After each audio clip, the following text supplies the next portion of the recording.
दोस्तों, कहानी लास्ट तक ज़रूर देखें और सुनें। मेरा नौकर रोज़ ज़ोर लगाकर मेरी मसाज करता। उसको पैसे देती तो कहता कि रहने दीजिए मालकिन, पैसे तो मैं रात को ही ले लूँगा।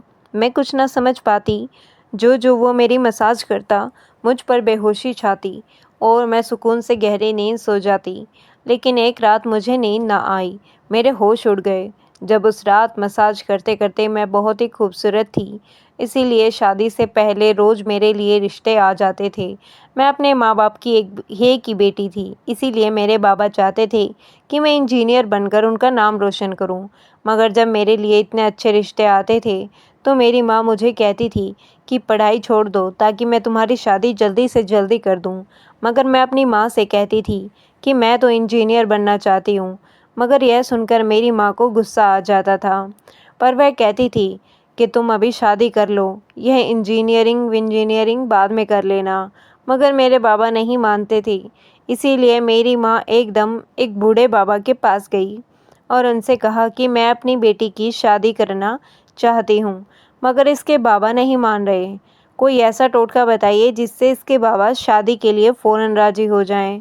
उस बूढ़े बाबा ने मेरी माँ से 10,000 रुपये लिए और एक ऐसा टोटका बताया कि मेरे बाबा मेरी शादी के लिए फ़ौरन मान गए। यह रिश्ता मेरे बाबा के दोस्त ने अपने बेटे के लिए मांगा था और कहा कि आपकी बेटी शादी के बाद भी इंजीनियर बन सकती है। यह सुनकर मेरे बाबा ने शादी के लिए फ़ौरन हाँ कर दी थी और मैं विदा होकर अपने ससुराल आ गई।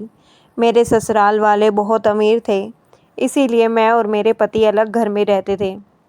मेरे पति अपने बाबा का बिजनेस संभालते थे, इसीलिए वह सुबह से शाम तक बिजी रहते थे। मैं उनके घर गई तो यहाँ ऐशो आराम देखकर मैं हैरान रह गई। मेरे पति ने मेरी सेवा के लिए कई कई नौकरानियाँ रखी हुई थी, मगर इसका एक नौकर धीरे धीरे मेरे करीब आने लगा। इस एक नौकर ने मुझसे कहा कि मैं यहाँ काफ़ी सालों से काम कर रहा हूँ और उससे आपको ससुराल वाले मुझे बिल्कुल घर का मेंबर समझते हैं। यह सुनकर मैं भी इस खास अहमियत देना शुरू कर दी। वह एक दिन मेरे कमरे में आ गया तो मैं अभी तक बिस्तर में सो रही थी। उसने मुझे धक्का धक्का देखा तो कहने लगा कि आप लेटे थक गई होंगी, अगर आपको बुरा न लगे तो मैं आपके पैर दबा दूं। यह सुनकर मैं चौंक गई। मैं खूबसूरत थी, जवान थी, लेकिन मुझे मेरे पति के अलावा किसी आदमी ने नहीं छुआ था और ना ही मैं किसी नौकर से कभी पैर दबवाए थे। इसीलिए मैंने फ़ौरन ही मना कर दिया। नहीं, मुझे अच्छा नहीं लगता कि कोई गैर आदमी मुझे छुए। यह सुनकर वह चुप हो गया और मेरे कमरे से चला गया।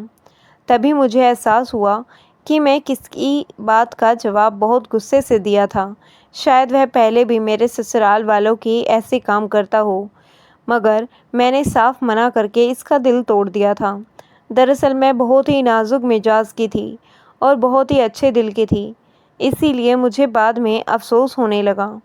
मैं इसके बारे में सोचने लगी कि नौकर तो काफ़ी जवान और खूबसूरत है, मुझे इस पर नहीं पैर नहीं दबाने चाहिए था। शायद मेरे पति को यह बात अच्छी न लगे। अगले दिन भी ऐसा ही हुआ। नौकर ने यही बात मुझे दोबारा दोहराई। मैं इस दिन बहुत थकी हुई थी, इसीलिए मैंने अपने पैर बिस्तर से नीचे कर लिए और उससे कहा कि तुम मेरे पैर दबा दो। यह सुनकर वह खुश हो गया और उसने मेरे पैर दबाने शुरू कर दिए। वह इतने हल्के हल्के से पैर दबा रहा था कि मुझे फिर से नींद आने लगी है। यह देखकर वह नौकर कहने लगा कि मालकिन, आपको नींद आ रही है, आप बिस्तर पर लेट जाओ, मैं आपके पैर दबाता रहूँगा। मैं नींद में थी, इसलिए फ़ौरन बिस्तर पर लेट गई। वह नौकर बिस्तर पर आ गया और मेरे पैर दबाने लगा। उसके बाद मुझे होश ही नहीं रहा और मैं सो गई। मुझे नहीं पता था कि मैं इतने घंटे सोई।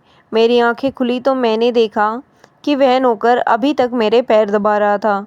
यह देखकर मुझे इस पर तरस आ गया और मैं हाथ बढ़ाकर अपने पर्स का खोला और कुछ नोट निकाले और नौकर के हाथ में रख दिए। यह देखकर वह शर्माने लगा। मालकिन, आप मुझे पैसे देकर ज़मींदार ना करें, यह मेरी सैलरी अच्छी खासी है, मुझे इन पैसों की ज़रूरत नहीं है। यह सुनकर मैंने उससे कहा, यह पैसे तुम्हारी मेहनत की कमाई है। यह सुनकर इस नौकर ने मुझे से वह पैसे ले लिए और मेरे कमरे से निकल गया।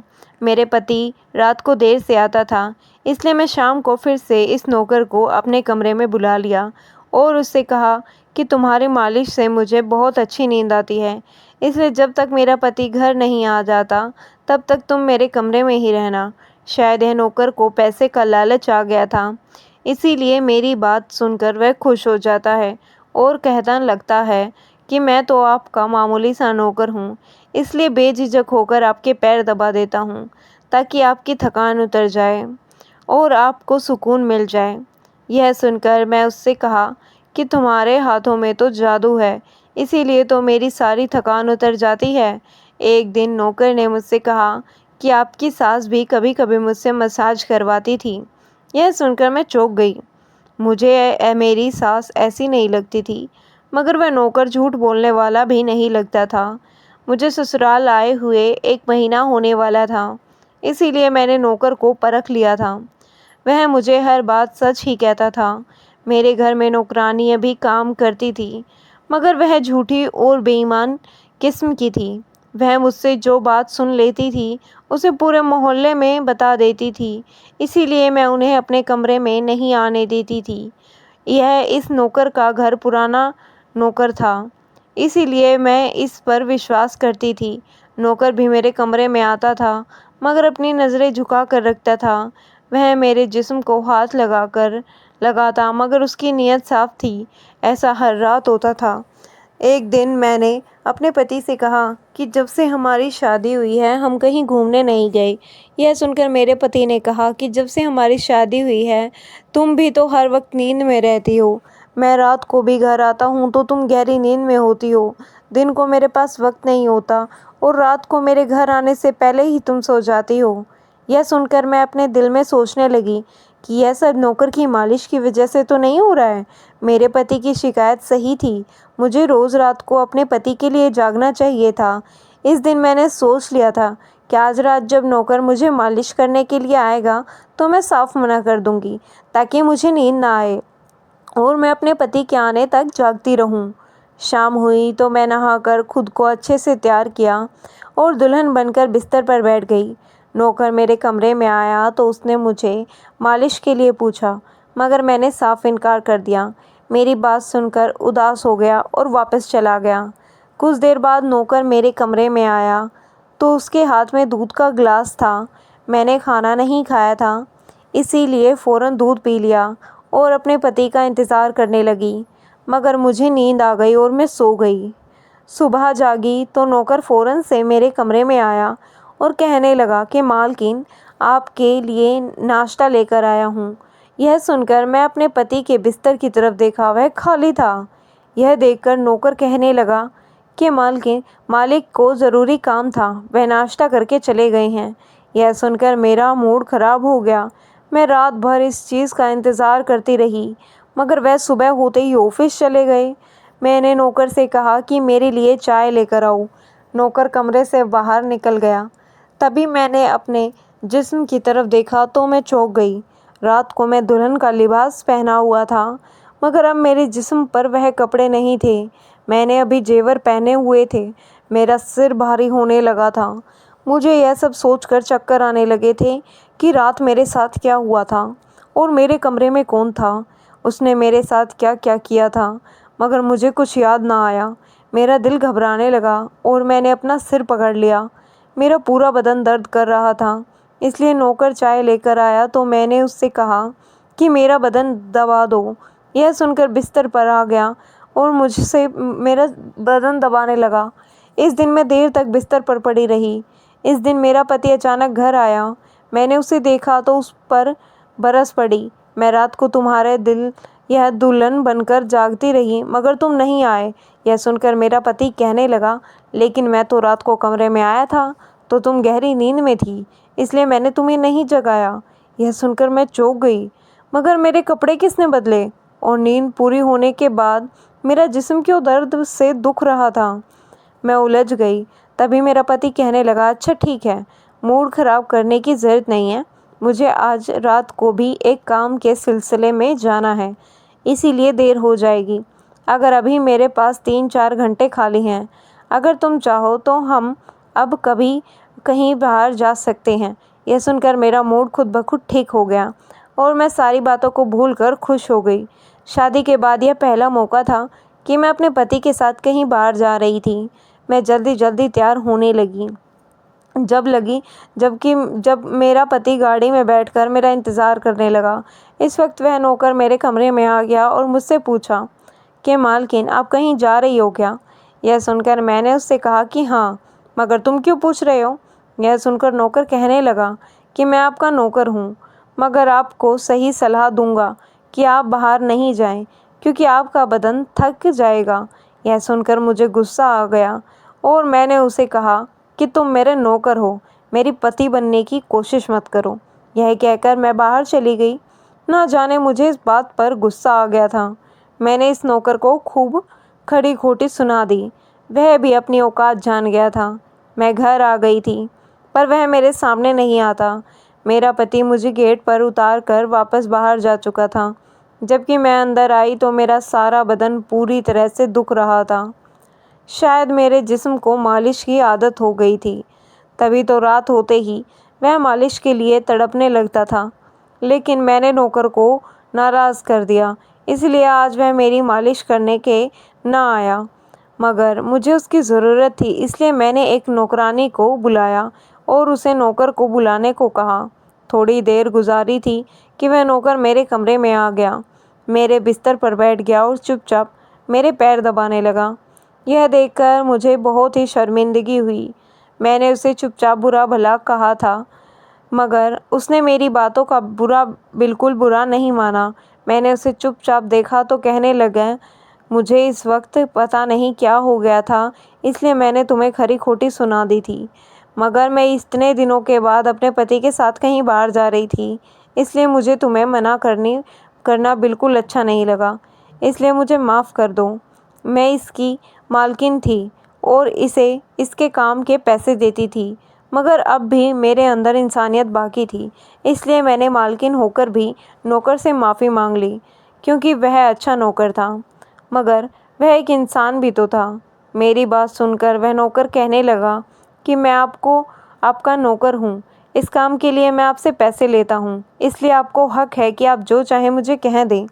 यह सुनकर मैं चुप हो गई, मगर मैंने सोच लिया कि आगे से ऐसा कुछ भी नहीं कहूँगी जैसे इसको बुरा लगे जाए। वह इस रात देर तक मेरी मालिश करता रहा और फिर मुझे नींद आ गई। मुझे नींद में पता ही नहीं चला कि नौकर मेरे कमरे से कब निकला और कब मेरा पति घर आया। मैंने सुबह जाग कर देखा तो मेरा पति वॉशरूम में था और बाहर जाने के लिए तैयार हो रहा था। मैं उसे हैरानी से देखने लगी। पता नहीं आजकल मुझे क्या होता जा रहा था। नौकर के मालिश से मुझे इतनी गहरी नींद आती थी कि मुझे किसी बात का होश ही ना रहता था। मुझे इस बात का भी पता नहीं चलता था कि मेरा पति कब मेरे कमरे में आता था। मैं सोचने लगी कि इस नौकर को मालिश में ऐसा क्या जादू था कि वह मेरे पति के आने से पहले ही मेरी मालिश करता तो मैं अचानक ही गहरी नींद में सो जाती थी। सुबह जब मैं उठती थी तो मेरा सर भारी महसूस होता और मैं चलने फिरने के लायक भी नहीं रहती थी। मगर यह बात मैंने अपने पति को नहीं बताई, क्योंकि मैं नहीं चाहती थी कि यह बात मेरे पति को पता चले कि मैं इस नौकर से मसाज भी करवाती थी। एक दिन मेरे पति दिन के वक्त घर पर आ रहा था। मैं नौकर से घर के सारे काम करवा दी और अपने कमरे में नहीं आने दिया। नौकर भी घर के सारे काम करता रहा और मसाज वाली बात किसी के सामने अपने मुंह से नहीं निकाली। मैं भी चाहती थी कि यह बात किसी को पता न चले। इस दौरान जब मेरा पति घर से बाहर जाता था, मैं इस नौकर को कमरे में बुला लेती थी। मगर एक दिन मेरा पति अचानक से घर आ गया और मैं कमरे में थी। यह सुनकर मैं बहुत घबरा गई और सोचा कि पति के आने से पहले ही नौकर से कह दूं कि वह बाहर चला जाए। मगर यह नौकर वाकई होशियार था। मेरे पति के आने से पहले ही दूसरे कामों पर लग गया और मेरे पति को कुछ भी पता नहीं चलने दिया। मैं मसाज घर की नौकरानी से भी करवा सकती थी, मगर इस नौकर के हाथों में क्या जादू था कि मैं इसे हर रोज़ अपने कमरे में बुला लेती थी। मुझे पता नहीं था क्या होता था जा रहा था। जिस रात मैं नौकर से मसाज नहीं करवाती थी, उस रात मेरे पूरे जिस्म में दर्द होता जाता था। सुबह जागती थी तो मेरा सर भारी हो जाता था और मुझे थकान हो जाती थी। एक रात मैंने नौकर से मालिश करवाई और गहरी नींद सो गई। सुबह मेरी आँख खुली तो फिर से मेरे कपड़े खुले हुए थे। यह क्या था? ऐसा कौन करता था? मेरा पति मेरे साथ ऐसा कर रहा था या कोई और? मैं सोच सोच कर परेशान थी। मैं शीशे के सामने अपने आप को देखकर चौंक सी गई थी। मेरे पूरे बदन पर लाल निशान पड़े रहते थे। यह कैसे निशान थे जो मेरे जिस्म पर थे? मैं अपने बदन पर हाथ फेरने लगी। मैं जैसे निशानों को मिटाना चाहती थी, मगर ऐसा ना होता। अगले दिन फिर मैं अपने बदन को देखा तो यह निशान ख़त्म होने के बजाय और फैलने लगे थे। मैं घबरा गई। तभी मेरे कमरे में नौकर आ गया और इसीलिए मुझे मालिश का कहा। मैंने उससे यह निशान छुपाना चाहती थी, इसीलिए उसे कहा कि आज तुम सिर्फ मेरे पैर दबा दो। उसने मुझे कुछ नहीं छुप पूछा, मगर मैं अंदर ही अंदर डर रही थी। किसी दिन मेरे पति ने निशान देख लिए तो मैं उसे क्या जवाब दूंगी, यह सोच सोच कर थक चुकी थी। इसीलिए मैंने तकिए पर सर रख दिया और नौकर मेरा मसाज करने लगा। मेरी आंखें नींद से बंद होने लगी। तभी नौकर ने ऐसी बात कह दी कि जिसे सुनकर मेरे होश उड़ गए। उसने मुझसे कहा कि मालकिन, आप मुझे बहुत अच्छी लगती हैं। मेरी आंखें नींद में थी। मुझे उसकी बात भी कुछ समझ नहीं आई और फिर मैं गहरी नींद में सो गई। सुबह मेरी आँख खुली तो मेरा पति अभी बिस्तर में लेटा हुआ था। मेरा सर भारी हो रहा था और बदन दर्द से टूट रहा था, मगर इसके बावजूद मैं अपने पति के करीब आई और उसे धीरे से उन निशानों के बारे में बता दिया। मैंने सोचा कि निशान बढ़ रहे थे, इसलिए मुझे यह बात अपने पति को बता देनी चाहिए। यह सुनकर मेरे पति ने मेरे बदन से कपड़ा हटाया तो वह उछल पड़ा। वह मुझसे दूर हो गया और कहने लगा कि तुमने मुझे धोखा दिया है, बेवफाई की है और तुम्हें इसकी सज़ा मिलनी चाहिए। यह कोई बीमारी नहीं, बल्कि तुम्हारा पाप है। मुझ में क्या कमी थी जो तुमने दूसरा आदमी तलाश कर लिया? मैं काम में बिज़ी था, मर तो नहीं गया था कि तुमने एक और चक्कर चला लिया। यह सुनकर मैं हैरान रह गई थी। मैंने उससे कहा कि आप कैसी बातें कर रही हैं? मैं बेकसूर हूँ। अगर मैं ऐसी होती तो मैं आपको निशानों के बारे में कभी भी ना बताती। मगर मेरा पति हंसने लगा और कहा, यह निशान ही तो बता रहे हैं कि तुम गुनहगार हो, इसीलिए मेरे घर से निकल जाओ। मैं तुम्हें तलाक के पेपर भेज दूंगा। उसने मुझे धक्के मार कर घर से बाहर निकाल दिया। मैं रोते हुए अपने बाबा के घर आ गई और उन्होंने अपने बेगुनाही का यकीन दिलाया। वह मेरे अपने थे, इसलिए उन्होंने भरोसा कर लिया। उन्होंने कहा कि वह मेरे पति से बात करने जाएंगे, मगर उनके जाने से पहले तलाक के पेपर्स आ गए और मेरी हंसती मुस्कुराती दुनिया उजड़ गई। मैं इसके ज़िम्मेदार किसे ठहराती? कोई भी तो नहीं था। मैं कई दिन तक रोती रही और मैंने बिस्तर पकड़ लिया। मुझे ऐसा लगने लगा था जैसे मैं मरने वाली थी। एक दिन मेरी माँ मेरे कमरे में आई और कहने लगी कि तुमसे कोई मिलने आया है। बाहर गई, शायद मेरा पति आया हो। इसे मेरी बेगुनाही का एहसास हो गया हो, मगर वह मेरा पति नहीं था, बल्कि वही नौकर था जो इसके घर काम करता था। मैंने इससे आने की वजह पूछी तो वह कहने लगा, मैं आपके उन निशानों के बारे में जानता हूँ। यह सुनकर मैं चौंक गई, और यह भी क्यों हुए थे। यह सुनकर मैं खड़ी हो गई और उसकी शर्ट का बटन एक झटके से खोल दिया। मुझे समझ नहीं आया कि मेरे पति ने मुझ पर इतने गंदे इल्ज़ाम क्यों लगाए थे। मैं नौकर के सीने पर मारना शुरू कर दिया। यह मेरे जिस्म पर कैसे आ गए हैं? तुमने मसाज के बहाने मेरे साथ क्या किया था? मुझे सच सच बताओ। यह सुनकर नौकर ने मेरे दोनों हाथ पकड़ लिए और कहने लगा कि मेरा नाम अमन है और मैं तुम्हारे साथ यूनिवर्सिटी में पढ़ता था, मगर मुझे तुमसे प्यार हो गया था। मैं भी इंजीनियर बनना चाहता था और मैंने सोचा था कि जब हम दोनों इंजीनियर बन जाएंगे तो मैं तुम्हारे बाबा से तुम्हारा हाथ मांग लूँगा। मगर एक दिन तुम्हारी सहेली से मुझे मालूम हुआ कि तुम्हारी माँ तुम्हारी शादी जल्दी कराना चाहती है, इसीलिए मैं डर कर तुम्हारे घर रिश्ता भिजवा दिया। मगर तुम्हारे बाबा ने इनकार कर दिया और कहा कि मैं अपनी बेटी की शादी तब तक तय करूँगा जब वह इंजीनियर बन जाएगी।